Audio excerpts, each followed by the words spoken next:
Alright, ETV Uganda, thank you so much for watching. Yonna gye musinziira okuba nti mutulaba. Mwebale nnyo mwebalire ddala. Lunaku lwa mukaaga aneera nkomyewo ne muganda wange Abudu Kikomeko yeekolera music analyst. Tubeera tuwayaawayamuko ku mbeera eriwo mu ggwanga naddala mu nsiike ya bannabitone oba gye wandiise entertainment industry. Bino byonna tusinzidde Makindye Uganda ku office zaffe gye tusinziira ne tubunya ensi yonna. Mwebale nnyo okutulaba yonna gye musinziira. Yonna gy'osinziira n'oteekako kaddatako mu kaseera kano kakanaayo kyani ng'ekyokulya kizibu nnyo okufuna ne weefiiriza n'oteekako kaddatako wenno okutegeeza nti tojja kwejjusa era ddatawo ojja kuganyulwamu. Bw'oba oli mupya kindly subscribe. After subscribing akadako kanyige ojja kubanga osobola okufuna video zonna ze tuteekayo ebintu bingi nnyo okuli celebrity interviews, okuli analysis ng'eno gye nkola ne muganda wange Abudu Kikomeko yeekolera era nga abeera mabega wa kamera none other than Aaron Bobo Eva abeera waawo ng'akikwasaganya mpola mpola. Bintu bingi ebigenda mu maaso naye amawulire olunaku lw'eggulo agaabutikidde internet ga mwana mulenzi Ayabas John Black, omukulu oyo mumanyi bulungi Ayabas John Black. Omwaka oguwedde he caught Kampala by storm n'abakuba hit ku hit era engule n'agyetikka ebintu bingi bye yakola. N'akola concert ye yasooka ku Freedom City n'ejjula naye ng'awo bijjidde wano kigambibwa nti bamukutte ne muka manager we. Manager we abadde amumanaginga nti bamusanze mu buliri ne mukyala wa manager we. So agali mu kuba gayitingana gagamba nti embeera si ya mulembe. Manager alinga yamusuddewo, accounts ne bazitwala kwotadde ne YouTube. Wano wennyini wenjagala okwegattibwako muganda wange Kikomeko Abudu yeekolera. Osibye otya? Yeekolera ndi mirembe gyange. Ogamba otya? Sooka otubuulire embeera ekutwalaganya etya? Nga bulijjo bw'eba badde nnyiga, of course erina okusigala ng'ennyiga kuba tewali kyakyuse. Bwe mba mbadde nti obwenti era still nsigala ndi nti obwenti tewali nnyo kyakyuse. Bwebayisa bwempisa bulijjo bwempisa ne leero. So tewali kyanjawulo nnyo. Kakati waliwo ebyatuse ku John Black. Kigambibwa nti bamusanze mu buliri ne mukyala wa manager we nga bayimba Ayabas. Ndowooza nga agezaako okukwasaganya okukwata omukulu waakwata. So mu mbeera yatudde ku Namulondo mu bufunze, yatudde ku Namulondo ya boss. So agwenga gwe osooka kiraba otya? Segawa yayimba oluyimba n'agamba nti twazika emmotoka n'okuwola ssente naye omusanga wa aliko azika omukyala Kitegeera. So ensonga erimu okwagala, of course nsooka kubeera ku side ya victim. Bwe kibanga omukazi gwe babbyeko bbaawe mbeera ku side ye nga sinatunulira yakola ki. Bwe kibanga omusajja gwe babbyeko omukazi we mbeera ku side ye nga sinatunulira kyavudde ku kikuba. Mu budde obwo aba toswa mulaga oba gwe mukyamu oba gwe muki. Eno si eyinza okubeera enkomerero ya John Black. Tumulabyeko agenze kyenyiza obbagamba. Abasajja nno ab'amaanyi mu nsi muno basuuliddwa bakazi. Abakazi basudde abasajja ab'amaanyi ba King Solomon. Wano mu Buganda twalinawo Kibuuka Omumbaale. Okitegeera babagala omanya ebiwanvu ku Kibuuka Omumbaale mugende muwuliriza akayimba akawalo ka Gandi kibuulirani. So abasajja ab'amaanyi bonna babadde basuulibwanga baki? Bakazi. Kakati ye career yoli ne fame yabitunzeemu bwerere bwa muka manager era ye yatulabyeko. Buzibu ki abaana bano bwe basi kuba abaana bano bafuna erinnya. Personally John Black, I see him as a very humble person. I've had so many interactions with him. Nenjogerako naye ne musisinkana but he seems to be a very very humble artist ng'olaba n'abantu babadde akolagana nabo ng'omulaba mukkakkamu kino tekiyinza okuba nti waliwo embeera gye bateekawo anti yayinza okuba omukakkamu tebeera sitanti omanyi abayimbi bayitiridde nnyo olw'okulaba nti gundi abatuteeka amawulire naffe katuyiyeeyo kino ekituuka n'okutwala akawunti omanyi gana amawulire tugaagala by the way mu 2013 waliwo eyagamba it was 2012 2013 around then waliwo eyagamba nti Irene bino we bamukwatira Japan tikali ka stunt nemugamba weewaawo kale stunt tuzaagala nesiyinza nze kukwetegako stunt nti yeekolera yakutta omwana olw'okuba njagala mawulire okitegeere wabaawo ekikoze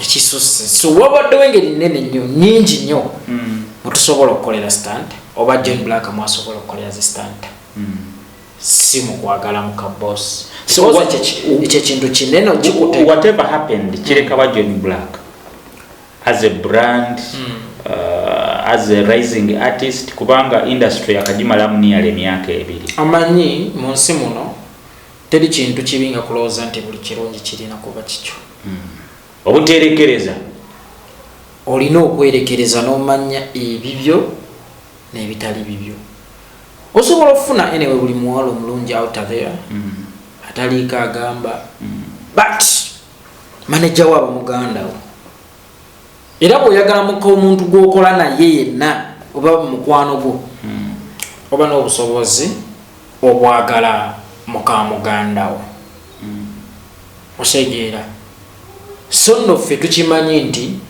omuntu osobola omubba akasente nemuddingana kangereze ku bebe kuolukale osobola omubba akasente nakusonyiwa naye asobola okusonyiwa ng'osonze mu mamizo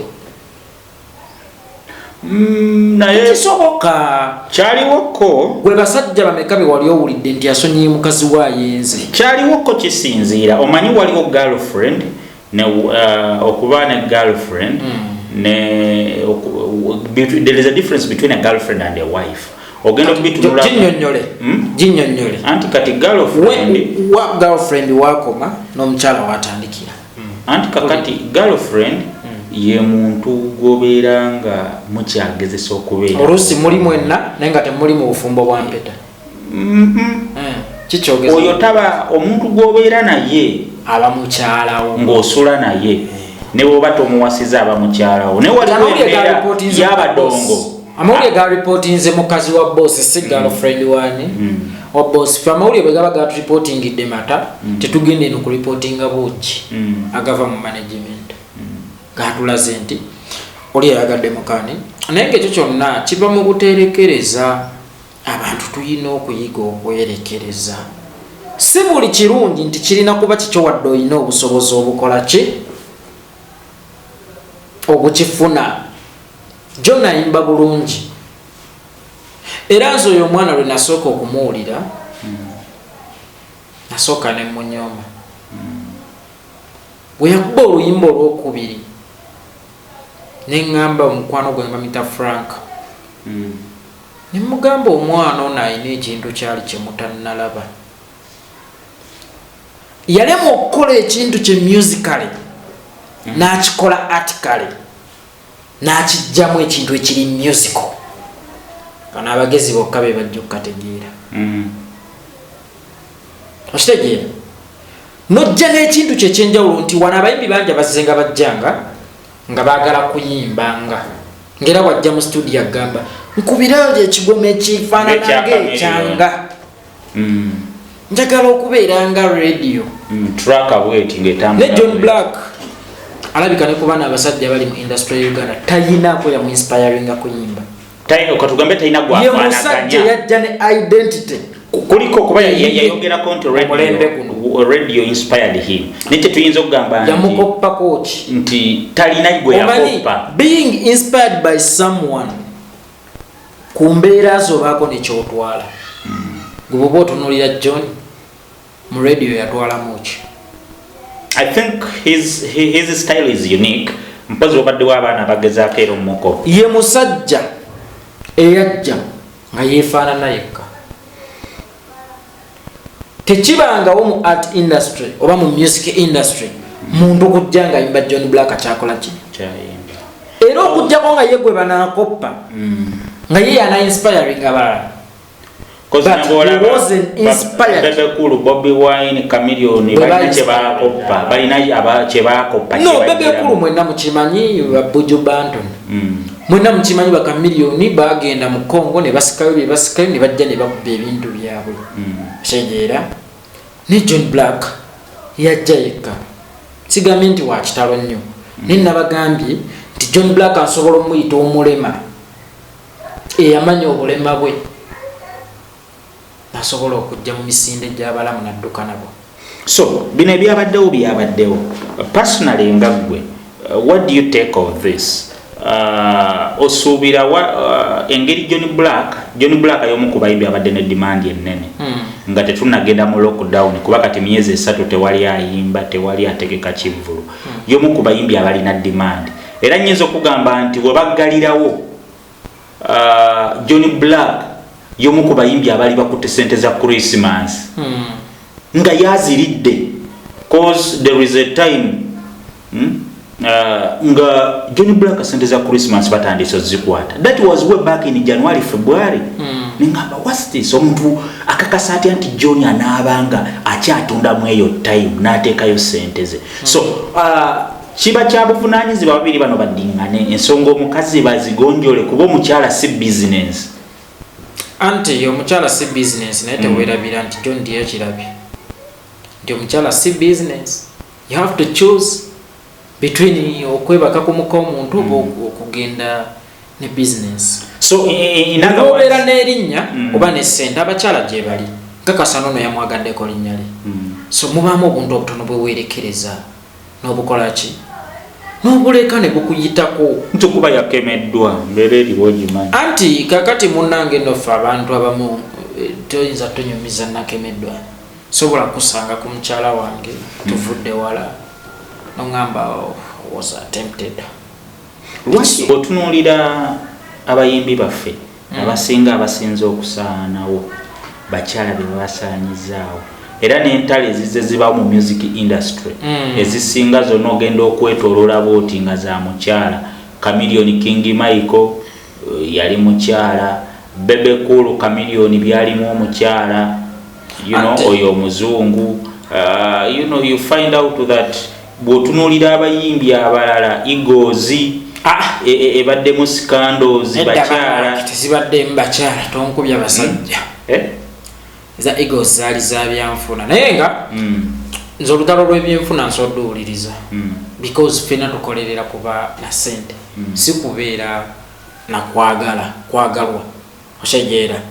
So nze bwe mpulira entalo nti bali bayawukanye lwa byanfuna then kibeera worth my time I think okukirowoozaako nenkiyingira bwe kibanga kya mukyala mba ndabanga omukubbo pata emu yabaddeko obusirwe kuba nesizamaani ekyasooka omugobya mu Good Life yali mukyala yagala mukyala wa radio girlfriend we in fact radio n'amugamba nedda ssebo tosula. Of course oba olina ovaawo tosobola kukoza wenkoza nga nange bwe sisobola kukoza wokola ki okoza. Era kino nkibagamba entalo z'omutima sisi ekituko oyinza osinziira n'ojjajinga omuntu gwe baagalidde omuntu we. That is why mujjukira akatambi ng'owa LDU alina gwasabudde amasasi nabagamba musooke muyingire ensonga eyo deep. Teri muntu ayinza kukola bw'atyo kigenda ozuuka nga kyalimu omukyala. So ensonga y'omukyala era kasita nawulira nti kyalimu omukyala sawawo komenti yange. Do you think ensonga erimu okwagala John Black baba mugobye bayambye muyamba otherwise basobola n'omutemako. Do you think John Black can make a comeback like bino byonna ebibaddewo ne bakyovokaminga ne manager we ne banaki okujjako nga ye ne manager we baddingane ne tewali ngeri yonna. Waliwo yagambye nti yagenda manager yagenze n'eddoboozi lye erya John Black ajja kuyiiya endala ajja kufuna manager omulala. Muganda wange ffe tulabye nno wano abasajja ab'amaanyi nga balina ebitone nga radio bwe yagoba Jeff kyekyaddirira radio ya fate bagwa baina mange baina mu 2014 so many artists ziza bafana mumwera bidde nti omuyimbi obane talent weewaawo naye bino ebintu kibanga motoka osegeera emmotoka ne bweba nga bagizimbye bulungi ingini mweri erina okubaamu amafuta n'omuvuzi omuyimbi nabagamba bw'oba mmere oba okyali matooke mu lusuku amatooke okufuuka emmere nga gamaze okufumbibwa kati manager oyo ye mufumbi w'omuki w'omuyimbi tulabye abayimbi ba Irene Ntale bali luddawo taddanga ngulu bali luddawo Princess Amira yaddawo radio omugenzi yafa bagwa sijja nagabaddirira kuba n'eshu yali ebasazi so temuddanga mukubuuza ebibuuzo otherwise bwogera ku maca n'obuuza ekibuuzo ekyekisirosiro kyenyinza obutasuubira na muntu yasoma manje yabadde amuwandiikira radio nno yakibuuzaako mukama mumuze emirembe yepi yabadde aziwandiika then gwoba wamupangisanga muganda wo okukola emirimu gyo because olaze talina muki mugaso kyokka ate era waavuddewo olina manager omulala ba artist bano bwe baagala okuwangaala bakwate bulungi bamanager bawe bamanager ekitiibwa respect ozo tuna ne Clever just struggling okudda it was still managerial yava ku Chiwa yamujja mu komerera bwe yamujja mu komera ate n'atuuka wano akoze manzi wanani akutteyo akubye ennyimba 2-3 n'alowooza ekintu nze nkuba engoma ngenze nakyo teyadda ngulu excitement erimba imbi bewaka wano. That's what also happened to Fiki Fameka. Ekintu agezezzaako okulwana akyalwana. Fiki yali mutuufu ye namuwagira songa yali ewulikika ye namuwagira ng'omuntu ensonga ye nagitegeera. Nene omusajja yali ataddemu yali ataddemu nnyo n'oluvannyuma n'akizannyiramu brand neyagala okukola ki okulaga yaso Fiki ensonga ye eri understandable. Then otunulire bano abaana ba Bitusi yakolako ku hitting eri yokka okuva lwe yava ewa Andy ndoza bali mu collab bakola collab tebalina single tune balina oluyimba olupya naye wujja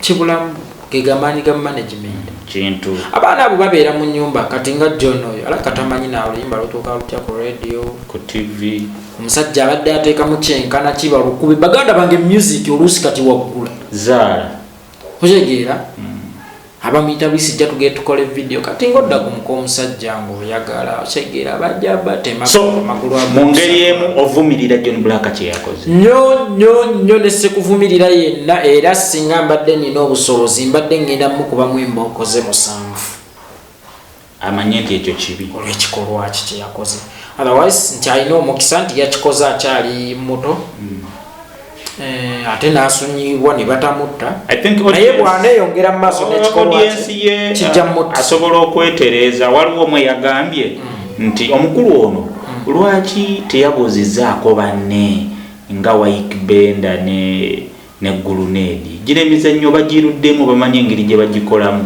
n'ate tebakwatibwangako nga ye bwe yakwatiddwa kuba obujulizi bo babeerawo ne boogera John Gundi Wyke Benda yakoze bw'ati ona amwagala Guluneedi yakoze bw'ati Guluneedi yayagala muko omusajja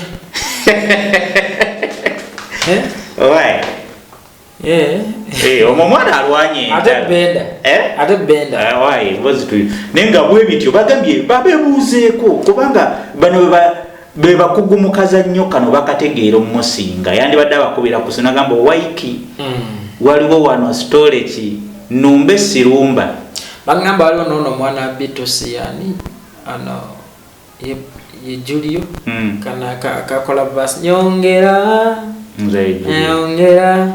bagamba nako kalina muko omusajja yali muko omusajja omuyimbi mbonako ssebo keefuula ekinyonyi kuli envu kale kabojjogola Alright, ITV Uganda, thank you so much for watching. Yonna gye musinzira okutulaba. Bw'oba oli mupya, kindly subscribe. Every Saturday tubeera wano, tubeerawo throughout the week, Monday up to Saturday, nga tugezaako batuusaako ebinaye musinga okumanya. Ne muganda wange Abudu yeekolera kikomeko, Aaron Bobo on camera. Thank you so much for watching. Tubaagala nnyo.